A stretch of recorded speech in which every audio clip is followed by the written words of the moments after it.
मेरा ख्याल है ये खासी तवील और बहुत सारे इश्यूज से मुताल्लिक थी, और उसमें से जो सबसे बड़ा इशू था वो तो बलूचिस्तान था। बलूचिस्तान के हवाले से जो एक मुसलसल तासुर बनाया जा रहा था कि वहाँ पर हालात बहुत ज़्यादा ख़राब हैं और चीज़ें दिन ब दिन जो है सिक्योरिटी के हवाले से वो बदतर होती जा रही हैं। तो उस हवाले से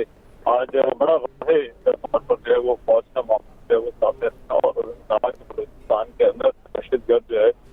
वो सॉफ्ट टारगेट्स की तरफ और ऐसे आदाफ का चुनाव कर रहे हैं कि जहाँ पर उन्हें लगता है कि उन्हें को खास रेजिस्टेंस है वो देखने को नहीं मिलेगी। फिर इसका एक बहुत बड़ा हिस्सा जो है वो बलूचिस्तान के हवाले से जो प्रोपेगेंडा मुख्तलिफ सोशल मीडिया अकाउंट पर किया जाता है, जिस तरह से उसकी तरवीज की जाती है, और फिर जो हमसाया मुल्क का मीडिया है वो उसको किस तरह से सपोर्ट करता है, तो ये भी सब कुछ बड़े तवातुर के साथ हो रहा है। और DGISPR का ये कह रहा था कि ये एक पैटर्न है जो इन कार्रवाइयों में और बलूचिस्तान की सूरत हाल में बड़ा वाज़ेह तौर पर जो है वो नजर आता है। पाकिस्तान की सिक्योरिटी के हवाले से आपको मालूम है मुख्तलिफ चैलेंजेस जो है वो इस वक्त दरपेश हैं, जिसमें फितना और खवारिज का भी है, फितना और हिंदुस्तान जिनको जो PLA जैसी तंजीमें हैं वो भी इसके अंदर शामिल है। तो उनका ये भी कहना था कि इनके दरमियान कोई और सदर जो है वो मुश्तरक नहीं है। ये तमाम के तमाम तर अपने मफादात और जो जराइम पेशा सरगर्मियाँ हैं उसके लिए इकट्ठे हुए हैं। लेकिन कुछ और भी मामला थे जिनके हवाले से उन्होंने जब वो बात की। एक और अहम इशू जिसकी आज कल कुछ बाज़ भी सुनाई दे रही है वो गुड गवर्नेंस का जो है वो इशू है, जिसकी तरफ गुज़िश्ता रोज वफाकी वज़ीर मोहसिन नकवी ने जो है वो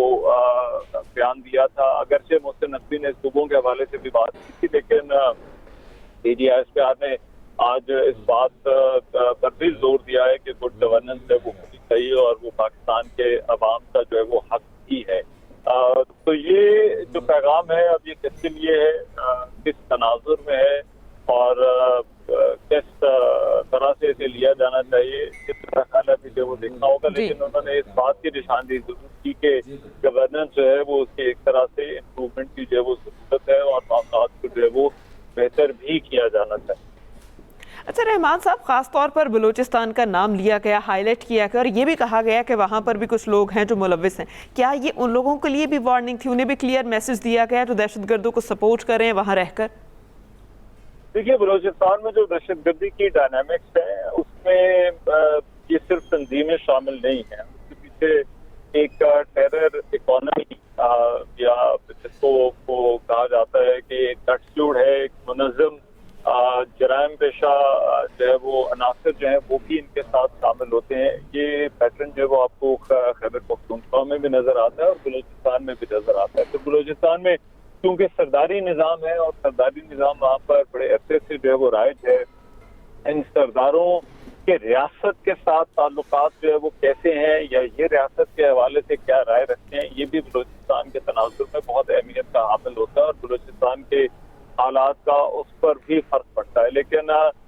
जो DGISPR ने आज बात की, उन्होंने कहा कि ये जो दहशतगर्द तंजीमें हैं ये आम लोगों को ज्यादा निशाना बना रही है और आम लोगों के कारोबारों, आम लोगों की जिंदगियां हो, आम लोगों के मामलात हो, उसमें ये ज्यादा जो है वो दखल अंदाजी करते हैं। और उन्होंने तो वाज़ेह तौर पर भी कहा कि हम एलीट या सरदारों से नहीं बल्कि हमारा जो ताल्लुक है वो बलूचिस्तान के अवाम के साथ और अवाम से ही जो है वो हम जो है वो राब्ता जो है वो रखेंगे। तो बलूचिस्तान में क्योंकि ये जो दहशतगर्द तंजीमें हैं कार्रवाइयों में इजाफा हुआ है, पिछले कुछ अरसे से हमने देखा है कि जिस तरह से वहाँ पर जो सोफिस्टिकेशन इनके हमलों के अंदर जो है वो नजर पड़ी है, जो अहदाफ का जी